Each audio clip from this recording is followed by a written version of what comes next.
기술력과 자본력이 없으면 진입하기 어려운 시장이라고 볼 수가 있죠. 그렇지만 우리가 미래를 봤을 때에는 우리가 이제 어디서 먹거리를 창출할 것이냐 봤을 때에 이런 미래의 먹거리 시장으로서는 사실 상당히 중요하다고 볼 수가 있습니다. 이런 긴 시간 동안 그 연료가 헬기를 타면 또 처음 먹고 바라고 있고 성공하는 크다 말씀드릴 수 있습니다. 네, 그렇게 성공하지 않았습니까? 실패 성공의 이런 경험이 있기 때문에 이런 차이가 몇 마일? 우주계를 이룰 수가 200마일 넘나? 큰 것을 우리가 이제 사실과 경쟁 전 세계에서 1위라. 합류할 수 있는 정도의 기술적 수준을 도달했다. 누리호 개발에는 11년에 걸친 개발 기간 300여 개 기업이 참여했고 내년까지 투입 예산은 나로호의 4배에 가까운 6조 9,570억 원을 차입니다. 이번 누리호 발사는 1.5톤급 실용 위성을 지구 저 궤도에 올릴 수 있는 기술을 확보하는 데 목표를 두고 있습니다. 성공 시 우리나라는 1톤 이상 실용급 위성 발사가 가능한 7번째 국가가 됩니다. 북한은 모두 9개인 위성 발사 능력 보유국으로는 분류되지만 1톤 이상 위성 발사 능력은 인증된 바 없습니다. 누리호가 성공할 경우 향후 요번에 싸울린다. 한국에서 못 옮긴다. 밝기라. 지구 저 궤도에 올릴 수 있는 기술을 성공 시 우리나라는 1톤 이상 실용급 위성 발사가 북한은 모두 9개인 위성 발사 능력 보유국으로는 분류되지만 1톤 이상 위성 발사 능력은 인증된 바 없습니다. 한국에서 못 옮긴다. 밝기라. 알겠습니다. 자, 지금 이제 15분 54초 계획이 궁금한데, 뭐 예를 들어서는 뭐 해외에서는 민간 우주 여행 성공했다, 뭐 이런 것도 이야기가 나오잖아요. 지금 우리나라에서는 더더욱 다음 계획들, 우주 개발 계획들은 어떤 것들이 지금 예고가 돼 있고 예정돼 있는지 혹시 좀 설명을 해주실 수 있을까요? 예, 우리나라 에서 정부에서 네. 다양한 우주 개발, 알탐사라든지 인공위성 개발들이 계획이 되어 있는 걸로 알고 있습니다. 인공위성 개발까지요? 예, 인공위성 개발들이 있고 저 발사체라는 건 결국 인공위성을 올리기 위한 수단이니까요. 네. 이게 산업화가 되고 사업화가 되고 예. 그러기 위해서는 좀 더 많은 계획들이 돼야 되지 않을까, 이루어져야 되지 않을까 그런 생각이 듭니다. 예. 자, 누리호가 이제 위성에서 이제 분리돼 성공한 상황입니다. 과거에 우리가 떠올렸던 나로호하고는 어떻게 다르다고 할 수가 있어요? 로켓 자체가요. 네. 나로제로 1단 액체 로켓 같은 경우에는 러시아의 기술로 만들었었고요. 예. 우리는 2단 로켓을 만들었었습니다. 예. 그래서 일부는 이제 절반의 성공이라고 평가하기도 했다고 했는데 네. 이번에는 정말 종합적인 엔진 설계부터 시작해서 운용 능력까지 모든 걸 검증한 제대로 된 우리 위성 발사를 할 수 있는 로켓을 보유하게 된 거고요. 이게 사실 이제 우리 국민들 한 사람 한 사람에도 영향을 끼칠 거라고 봅니다. 사실 기본적으로 국가의 위상이 높아지는 건 너무 당연하고요. 항상 이제 손을 올릴 필요가 없으니까요. 예. 거기다가 외국 같은 경우 이제 민간 우주여행도 아까 한다고 말씀을 하셨는데 그러니까요. 이제 그런 기술 자체는 이제 확보를 한 상황입니다. 그래서 정부에서도 어느 정도 개발이 끝나게 되면 민간에 이양을 하려고 하고 있습니다. 앞으로의 네. 어떤 우주 개발 자체가 민간 중심으로 돌아가기 때문에 예. 그때부터는 그럼 우리는 이제 기술은 있으니까 여기다 어떤 그걸 내기 콘텐츠를 시작할 실 거고요. 건지는 그런 면에서 있어서는 그리고 사실 일단 이런 위성 발사를 할 수 있는 로켓을 보유했다고 하는 것 자체가 그렇죠. 어느 서구사에서 보더라도 대한민국은 정말 대단하다라는 얘기를 들을 수밖에 없을 겁니다. 우리 자체 기술로 이뤘다는 것에 의미를 두고 있는데, 네, 맞습니다. 뭐 일각에서는 뭐 내비게이션이 더 위성 올릴 수 있다, 뭐 통신 분야, 뭐 기상 환경, 뭐 이런 거에서도 얘기를 했는데 단이 분리될 때마다 그럼요. 분리가 된 겁니다. 그리고 이 헤어진 거 하나 분리되고 하나 남아 있는 것도 공개됐고요. 네. 영상까지 단이 분리될 때마다 찍었을 것을 예상을 하시니까 얼마나 왜냐면 대단한 저게 그 데이터만 가지고는 그 실제 상황을 판단할 수 없고 결국은 저기 시험 발사니까 어떤 시방부도 나서고 있고 국토부도 나서고 있고 해양수산부도 나서고 있고 각 정부 부처가 우주 개발을 하겠다고 지금 뛰어들고 있는 그런 형국이라 이런 굉장히 많은 수요를 적절하게 조절해서 효율적인 우주 개발로 이끌어 특히 초창기 27점 몇 퍼센트 이런 얘기도 했는데 어쨌든 지금 이제 성공적인 상황이 오고 있습니다. 마지막으로 소감 짧게 좀 들어보고 싶습니다. 예, 저희 다른 분들도 다 마찬가지겠지만 정말 좀 다행이다. 이런 문제가 만약 생기고 또 연기가 되고 이러면 다음 사업에도 또 지장이 있거든요. 저희가 준비하고 있는 다음에도 지장이 있는데 참 같이 갈 수 있어서 함께 지금 진행할 수 있어서 저는 다행이다 이렇게 생각이 들고 저희 그동안에 고생했던 사람들 하면서 다 동료들이 또 떠오르는데요. 모두 다 박수를 보내고 싶습니다. 예. 이렇게 발사 이후에 정말 웃으면서 방송할 수 있어서 정말 날아가는 모습입니다. 지금 보니까 관련 반응을 보이고 있습니다. 최근 동북아시아는 그야말로 던전이라고 불릴 정도로 매일매일 화력 대결이 이어지고 있다고 하는데요.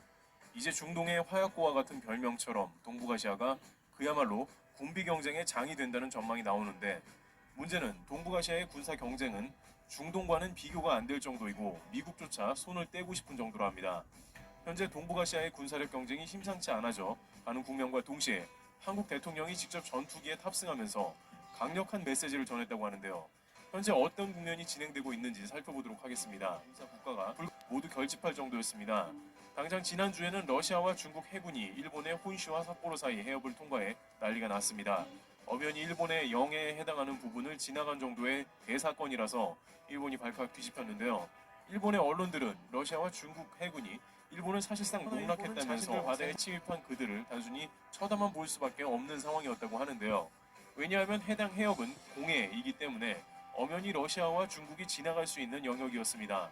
그들은 미국이 대만 해협을 통과하듯 자신들도 해당 지역을 통과하는 데 문제가 없다고 주장합니다. 미국이 항행의 자유를 외치듯 지나간 것입니다. 다만 일본 입장에선 전혀 용납이 안 되는 행위인 것이죠. 또한 그들이 일본 바다를 지나간다고 한들 일본이 러시아와 중국을 상대로 무력을 행사하기는 어렵습니다. 러시아와 중국은 글로벌 파이어 세계 군사력 순위 러시아와 중국이 일본을 횡단했다라며 충격을 감추지 못하고 있으며 일본 기시다 내각에서는 찬물을 뿌리고 있다. 방위성도 체면을 제대로 구기고야 말았다. 분하다라면서 냉혹한 국제정세의 힘의 논리에 따라서 아무런 반응도 못하고 있는 모습에 속앓이를 하고 있습니다. 또한 이들이 이렇게 나타난 것은 일본의 쿼드 동맹에 대한 경고를 비롯 미국 오커스 연합체에 대한 대응으로 중국은 현재 유일하게 자신의 군사 아군인 러시아와 연합훈련을 강화하는 국면으로 들어간 것입니다. 따라서 앞으로 동북아시아에서 러시아와 중국의 출몰이 잦아지며 불안감이 훨씬 더해지는 상황입니다. 일본 내각은 올해 들어 GDP의 2%를 방위비로 설정하는 동시에 적기지 공격 능력을 위해 장거리 미사일을 갖추고 지금보다 군사력을 강화해야 한다며 목소리를 냅니다만 이미 너무 뒤처진 게 아니냐는 비판도 나옵니다. 게다가 미국과 직접 메시지를 주고받고 있다는 북한도 최근에 탄도미사일을 동해상으로 발사했습니다. 일본은 러시아와 중국도 골치가 아픈데 북한까지 일본 방향으로 미사일을 쏘는 게 설상가상인 국면입니다. 기시다 총리는 아베 총리와 토시하나 안텔릭에 똑같이 조건 없이 김정은 위원장과 만나겠다라고 했지만 북한은 일본말을 들은 척도 안 하고 동해상에서 SLBM 발사 장면을 공개한 모습이 등장한 것입니다. 복수의 통신은 북한이 SLBM까지 갖추고 핵무기를 고도화하면 큰 위협이 된다고 전하고 있습니다. 여기에 중국까지 극초음 미사일을 극비리에 발사까지 하는 등 그야말로 군사력 경쟁이 고조되는 것입니다. 상황이 이렇게 되자 미국에서조차 이제 동북아에서 매우 곤란하다는 의견이 쇄도하고 있습니다. 미국의 군사 분야와 국제관계 전문가인 제니퍼 린드와 데릴 프레스 교수는 워싱턴 포스트에 기고했는데요. 이들은 중국과 북한의 핵 위협을 예로 들면서 한미동맹이 사실상 유명무실해진 상황이라고 하며 현재 상황은 대한민국의 핵무장이 답이라는 취지의 말을 전하는 메가톤급 발언을 기고한 것입니다. 전문가들이 이렇게 목소리를 내는 것이 심상치 않습니다. 그들은 한국과 미국의 현재 파워로는 지정학적인 힘에서 밀릴 수 있다는 주장을 지속하면서 이제는 모두의 예상을 벗어나 대한민국이 독자적인 핵 개발을 감행하는 것을 지지해야 한다고 말합니다. 게다가 한국은 기술이 된다는 점도 있습니다. 한국은 미국의 승인만을 기다리는 관련 분야가 여럿 있습니다. 당장의 핵잠도 미국의 핵잠 개발 허락만 떨어진다면 언제 그랬냐는 듯 한국은 핵잠을 금세 선보일 것입니다. 한국의 핵탄두와 핵미사일을 만드는 기술은 미국의 관련 전문가들이 인정할 정도로 예비되어 있습니다.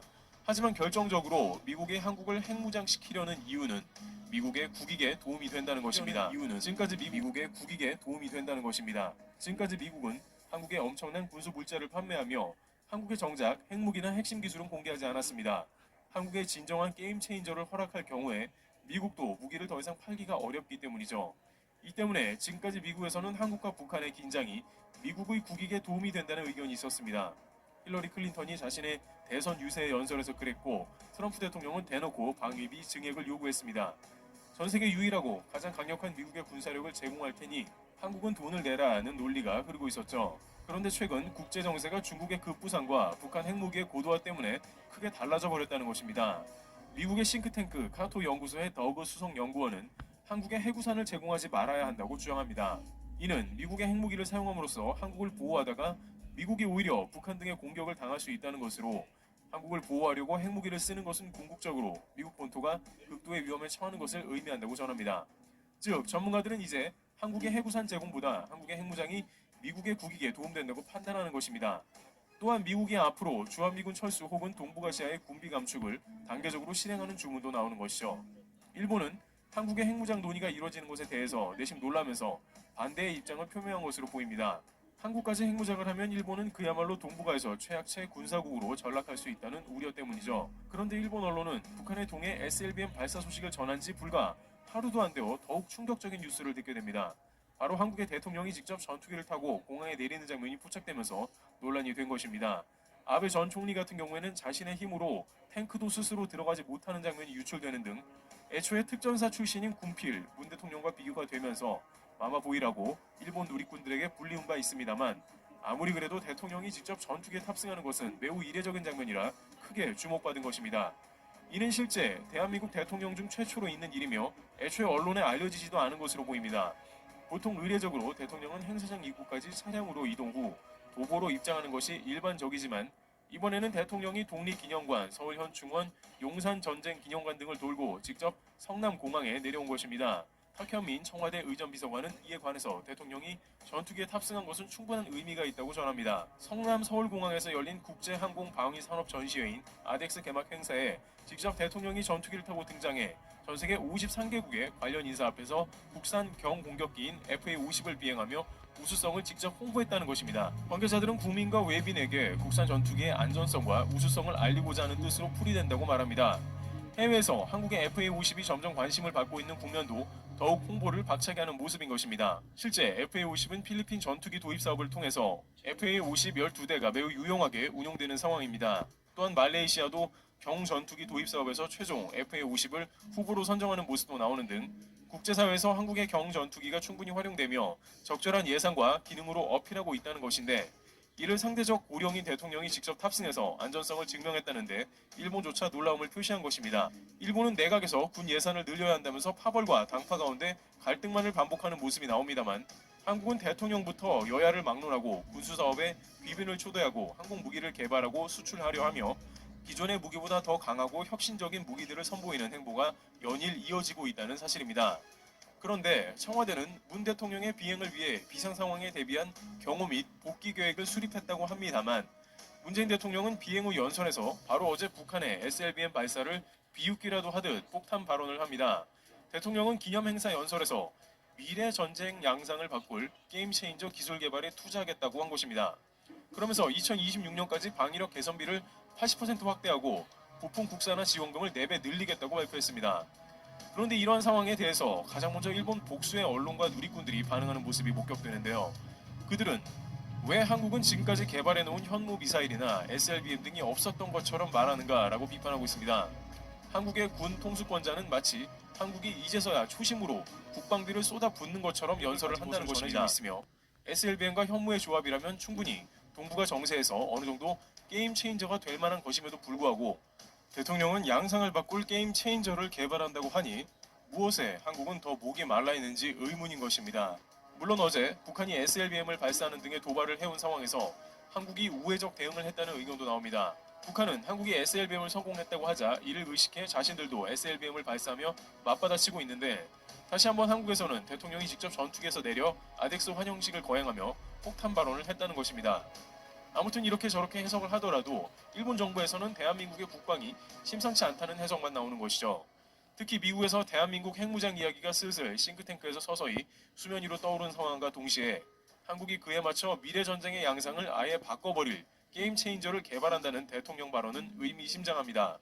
이는 더 이상 미국에만 국방을 의지하지 않겠다는 기조를 더욱 강화하는 흐름과 일치하는 것입니다.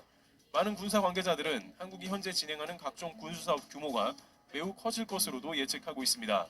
전투기도 FA-50에서 KF-X로 본격 진화하고 있으며 스텔스 기능도 대폭 추가가 되는 것은 물론이고 경항모에서 중대형 항모로 진행이 되는 동시에 핵잠까지 일굴 수 있을 것으로도 관측하는 것이죠.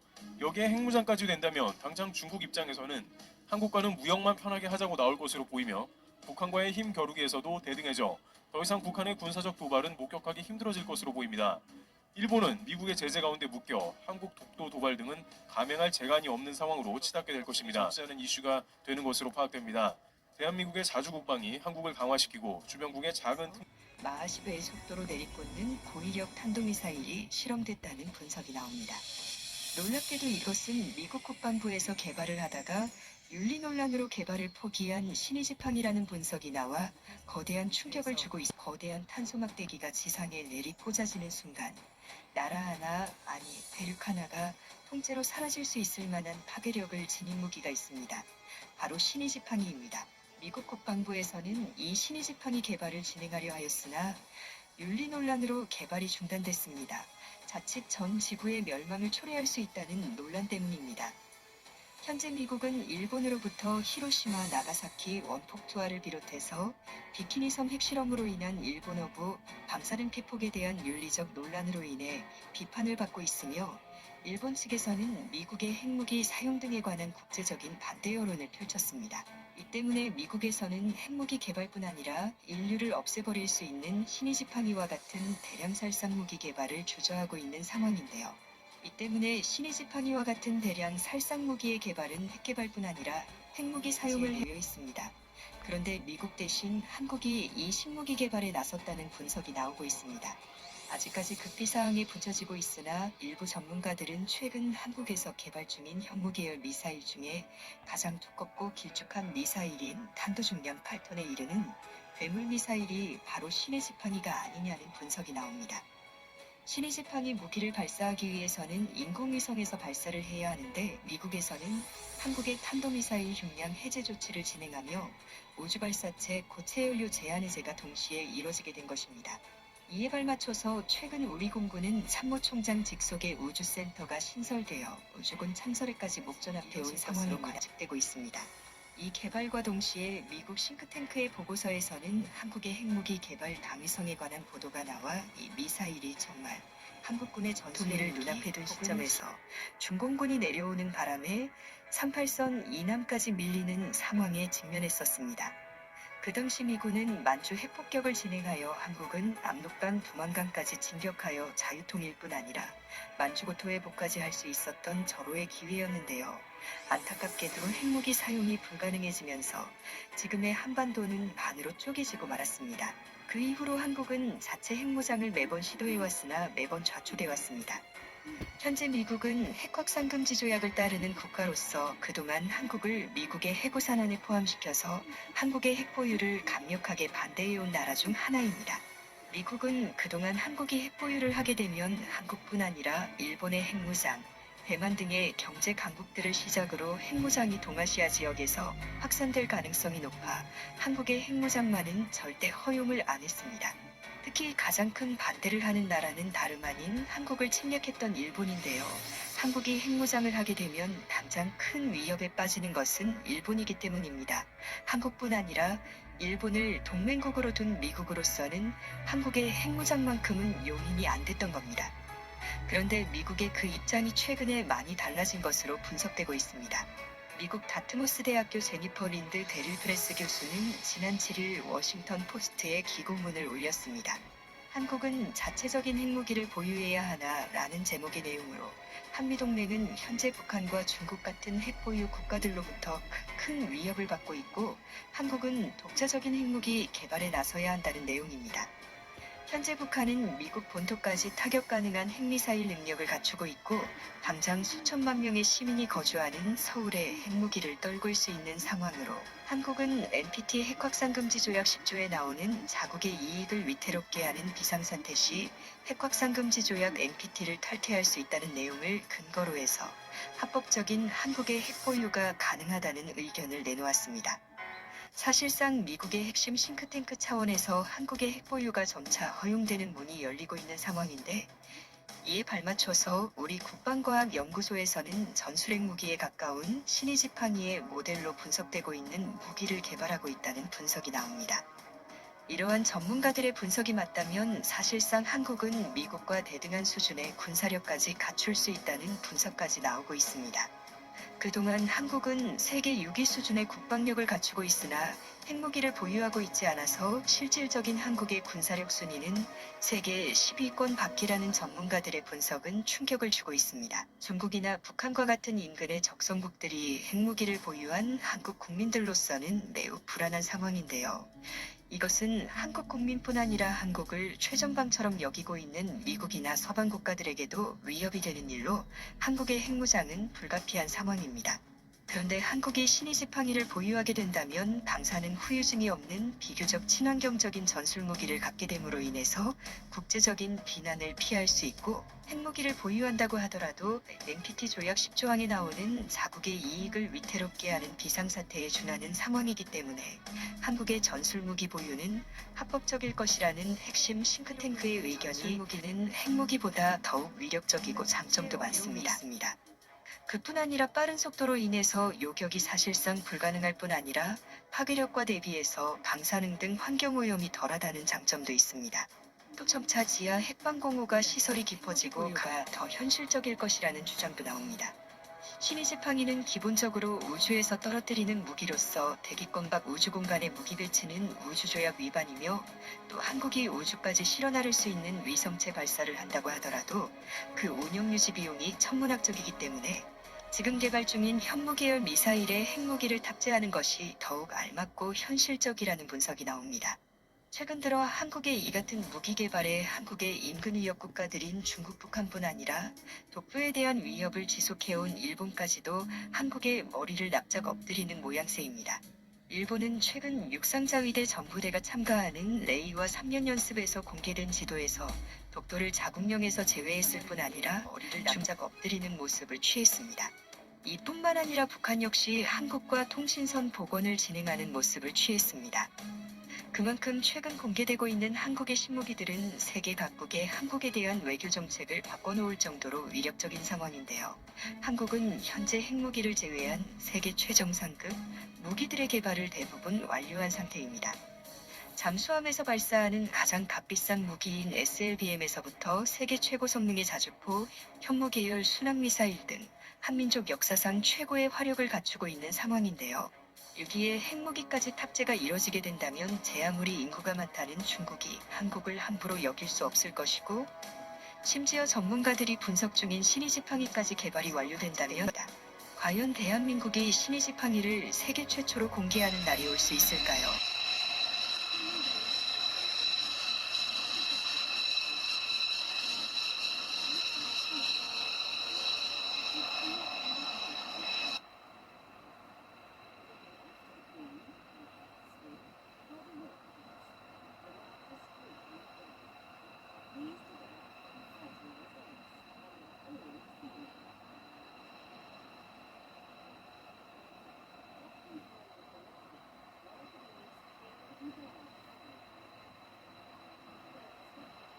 해외 분석한 우리 밀리터리 투데이에서 선정한 상위 10개의 전투기를 지금부터 함께 알아봅시다. 과연 누가 제일 강력할까요? 10위, 러시아의 미그 31. 미그 31은 소련의 첫 4세대 전투기이자 세계 최초로 위상배열 레이더를 탑재한 전투기인데요. 쉽게 말해 레이더를 특정한 방향으로 발사해 하나의 목표물을 탐지 및 추적하여 정확한 위치를 파악하는 것입니다. 그래서 미그 31 초기형은 200km 이내에서 10개의 목표물을 동시에 추적해 이중 4개를 미사일로 격추할 수 있습니다. 또한 4기의 미그 31이 모인 1개 편대가 레이더의 정보를 공유해 훨씬 더 강력한 레이더를 구축할 수 있죠. 1975년 9월에 첫 비행을 했고 81년에 도입된 전투기라는 것을 감안하면 정말 강력한 전투기입니다. 현대는 엔진과 소프트웨어 등을 개량한 다목적 전투기 버전 미그 31 BSM도 있습니다. 사거리가 약 2,000km의 탄도미사일인 극초음속 킨잘 미사일도 발사가 가능합니다. 는 러시아 전투기 중 가장 강력한 전투기로 평가받고 있습니다. 특히 항전 장비가 뛰어난데요. F-35에 장착된 레이더는 400km 거리에서 30개의 공중 목표물을 정확히 추적해 이중 8개의 목표물을 타격할 수 있습니다. 또한 90km 안으로 들어온다면 B2 폭격기 정도 되는 스텔스기를 탐지하고 추적할 수 있습니다. 이 말은 격추도 가능하다는 의미인데 이것이 사실인지는 아직 밝혀지지 않았습니다. 첫 비행을 소련 붕괴 직전인 1988년에 성공했기에 대량 양산에 매우 큰 어려움을 겪었고 현재까지 110무기 정도만 생산되었습니다. 러시아의 확실한 주력 전투기로 자리 잡고 있습니다. 수호이 35도 항전 장비를 개량한 수호이 35BM, 추력 편향 장치를 도입한 수호이 37 등 여러 버전이 있습니다. 이번 순위에서 수호이 35의 순위가 조금 저평가된 느낌이 있습니다. 7위, 프랑스의 다소 라팔. 유럽에는 자존심이 강한 나라들이 모여 있지만 그 중에서 자존심이 가장 센 나라는 아마 프랑스일 것입니다. 프랑스는 핵무기도 국산, 탱크도 국산, 전투기도 국산입니다. 거의 모든 무기를 독자적으로 개발하는 프랑스는 전투기도 제법 잘 뽑아냈습니다. 라팔의 특징은 바로 대타익인데요. 삼각형의 날개 모양을 가진 항공기입니다. 보통 이런 형상을 가진 항공기들은 항공 역학적으로 불안정합니다. 시속하여 추락하기도 쉽죠. 이런 불안정성을 없애기 위해서 카나드라고 불리는 보조 날개가 있으며 소프트웨어적 방법으로 기체의 안정성을 찾았습니다. 이런 방법으로 대타익의 장점을 그대로 살려 고속 기동성이 매우 뛰어납니다.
개발하여 2005년에 실전 배치를 했는데 현재 30년 가까이 세계 최강이라는 타이틀을 지키고 있습니다. F-15 시리즈를 주력 전투기로 쓰고 있는 우리나라와 일본은 이 F-22의 수입을 절실하게 바라고 있습니다. 대체 30년 된 비행기가 좋다면 얼마나 좋길래 모두가 탐을 냈는지 한번 파헤쳐봅시다. 정확한 명칭은 록히드 마틴 F-22A 랩터. 미국은 하이로우급 전술을 사용하는데 이는 F-15와 같은 하이급 전투기를 주력으로 사용하고 F-16과 같은 소형 다목적 로우급 전투기를 다수 출전시키는 것입니다. F-22가 개발되면서 F-15를 대체하였고 그 후 F-35도 개발되어 F-16을 대체하게 되었습니다. F-22는 미국의 ATF 사업에 의해 개발되었습니다. 고등 전술 전투기 계획인데 이 계획은 소련의 전투기 기술이 미국을 계속 따라오자 미국은 자신이 갖고 있는 모든 역량을 쏟아부어 소련의 전투기보다 훨씬 앞선 전투기를 만들어서 소련과의 교전이 일어났을 때 한 대의 피해도 입지 않고 이기기를 원했습니다. 그렇게 F-22가 탄생하게 되었던 것입니다. F-35나 중국의 J-20, 러시아의 수호이 57과 같은 다른 5세대 전투기보다 어떤 것이 뛰어날까요? 가장 두드러지는 것은 스텔스 성능입니다. 스텔스라는 것은 레이더상에서 적을 속여 생존성을 높이는 것입니다. 레이더는 강한 전자기파를 쏘아서 반사되어 돌아오는 전자기파를 감지해 어디에 적이 있는지 파악합니다. 스텔스 전투기는 반사되는 전자기파를 최소화하여 크기가 매우 작게 레이더에 표시되도록 하는 것입니다. 전자파 흡수 도료를 발라서 전자기파가 일부 흡수되게 만들고 모양을 틀어 빛이 다른 방향으로 반사되게 하는 것입니다. F-22의 전체 레이더 반사 면적은 0.0001제곱미터에 불과하며 곤충과 같은 크기로 레이더에 노출되는 것입니다. 적의 입장에서는 레이더에 분명 날파리 같은 것이 잡혀서 무시했는데 갑자기 F-22에 미사일이 날아오는 것이죠. 다음으로 레이더 및 기타 전자장비입니다. 레이더는 전투기의 눈입니다. F-22는 스텔스 기능으로 적의 눈에는 보이지도 않으면서 자기 시력은 엄청나게 좋습니다. AN/APG-77이라고 불리는 레이더를 사용 중인데 이 레이더는 조기 경보기 축소판이라고 불릴 만큼 탐지 능력이 뛰어나다고 합니다. 최대 250km나 떨어진 적의 위치와 기체 정보를 파악할 수 있다고 합니다. AN/APG-77 레이더의 추가적인 특징은 엄청나게 적은 출력으로 적 전투기를 탐지할 수 있는 것입니다. 또한 F-22 한 기가 적기를 탐지하면 함께 작전 중인 다른 F-22도 별도의 무전 없이 알 수 있습니다. 미국이 자랑하는 네트워크 중심전을 책임지고 있죠. 대부분의 레이더에서 전투기를 정조준하게 된다면 전투기 조종사들은 자신이 로건되었다는 사실을 인지합니다. 그렇다면 회피 기동을 하든지 플레어를 사출하여 미사일을 피할 수 있습니다. 하지만 이 레이더는 저출력 레이더빔을 사용할 수 있기에 적기는 자신이 로고됐다는 사실도 모른 채 눈앞에 미사일이 나타나서야 큰일 났다는 것을 알게 됩니다. 레이더를 비롯해 여러 전자전 장비들도 있는데 EA-18G 그라울러 편에서 다루었듯이 현대에서는 전자전이 중요해지고 있습니다. 우측 상단의 링크를 통해 그라울러 편을 보실 수 있습니다. F-22는 전자전 장비 중 하나인 상대방 레이더 추적 기술이 있습니다. 상대방의 레이더를 무력화하기 위해서 공격했을 때 레이더 방해를 극복할 수 있는 시스템도 전투기 내부에 구축되어 있습니다. 그리고 엔진이 굉장히 뛰어납니다. F-119라는 엔진을 탑재하고 있는데 이 엔진에서는 연기가 거의 나오지 않습니다. 스텔스 전투기답게 연기도 없으며 적외선 방출량도 최소화해서 적외선 탐지에도 잘 나타나지 않도록 설계되었습니다. 고고도인 상공 20km 정도의 곳에서도 마하 1.6의 속도로 안정적으로 순항할 수 있습니다. 바로 엔진의 엄청난 출력 덕분이죠. 또 다른 랩터의 특징은 조종석의 캐노피입니다. 캐노피는 전투기 조종사를 덮고 있는 유리 덮개인데 캐노피 앞에는 헤드업 디스플레이를 통해 많은 정보들을 유리 위에 보기 좋게 띄워주며 조종사가 주위를 보기에 전혀 불편함이 없도록 물방울 모양의 캐노피를 제작하였습니다. 그래서 다른 전투기보다 훨씬 조종사의 시야 확보가 수월하다고 합니다. 가장 이런 방식인데 적 상공에서 안전하게 상대방 전투기만 타격해 제공권을 가져오는 것입니다. 하지만 스텔스 성능을 극대화하기 위해 기체 외부에는 어떠한 무장도 하지 않고 기체 내부에 모든 무기를 숨겨서 다닙니다. 이 때문에 다른 기체보다 폭장력이 떨어지는 것도 사실입니다. 그렇지만 제공권 장악이라는 목표를 달성하기 위한 최상의 조건들을 포함하고 있는 전투기입니다. 미국은 이런 전투기를 200기 가까이 보유하고 있습니다. 일본은 계속하여 F-22의 수입을 시도하고 있지만 미국은 수출을 절대 하지 않겠다는 의견을 내비치고 있습니다. 아마 6세대 혹은 7세대 전투기가 나올 때쯤 풀리지 않을까 생각해봅니다. 우리나라는 패권 경쟁이 매우 치열한 동아시아의 중심에 있기 때문에 이 F-22 수입에 성공한다면 군사력 측면에서 굉장한 우위를 점할 수 있을 것입니다. 대당 4천억 원에 가까운 가격을 자랑하기 때문에 많은 물량을 들여올 수는 없지만 적은 숫자만 있더라도 우리나라 공군 전력에 굉장한 도움이 될 것입니다. 이렇게 모두가 탐낼 만한 성능의 F-22를 알아보았는데요. 영상을 재밌게 보셨다면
벌써 음속의 세배를 돌파했네요. 지난번 영상에서 현무폭 미사일의 최대 사거리를 알아봤습니다. 그때 2톤 탄두를 탑재하면 약 800km, 1톤 탄두일 경우에는 대략 1500km를 날아갔죠. 하지만 탄두 무게가 1톤보다 가벼우면 파괴력이 부족할 수 있습니다. 그리고 미사일의 사거리를 늘리는 것도 생각처럼 간단하지 않습니다. 무작정 크기를 키우면 운반 중량만 늘어날 뿐 어느 한계부터 사거리 연장 효과가 감소하니까요. 그래서 다단 로켓이 필요합니다. 특히 2단 고체연료 로켓은 지금 보시는 현무5 미사일처럼 설계해야 효율적이죠. 여기서 사거리를 더 늘리려면 미사일 무게가 급증할 겁니다. 다시 1분 후 2단 연소를 종료합니다. 이미와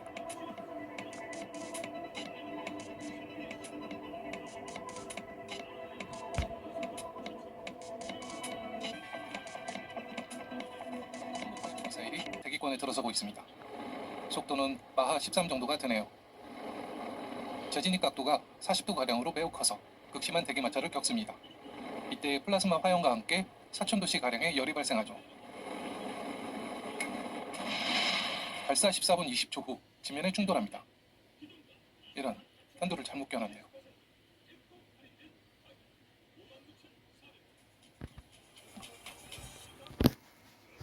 안녕하세요, 지식스토리입니다. 이번에는 미국의 항공모함 전단의 명품 전투기에 대해 알아볼 텐데요. 제2차 세계대전이 끝나가면서 거한 거포 시대, 즉 큰 군함과 큰 대포가 바다를 지배하는 시대도 함께 막을 내렸습니다.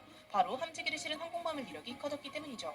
또한 보이지도 않는 거리에서 날아오는 미사일을 전함이 이겨낼 수도 없었습니다. 하지만 항공모함 입장에서도 이런 미사일들을 당해낼 방법이 없는 것은 매한가지였습니다. 기본적으로 미사일을 막는 가장 좋은 방법은 미사일을 쏘기 전에 해당 공기를 전투기가 재래식 폭탄이나 핵폭탄을 갖고 소련의 방공망을 침투해서 공격까지 할 수 있으면 더할 나위 없이 좋을 것이라 생각합니다. 따라서 저 두 가지의 요구를 충족시킬 수 있는 전투기를 개발에 성공하게 됩니다. 일사천리로 1974년 9월 22일 실전 배치에 들어갔죠. 이렇게 도입된 새로운 전투기의 제식번호는 F-14로 붙여졌고 미군은 이를 톰캣이라고 불렀습니다. F-14 톰캣은 전장이 19.13m, 날개는 접고 펼 수 있는 가변이겼습니다. 접었을 때는 11.58m, 펼쳤을 때는 19.55m나 되었습니다.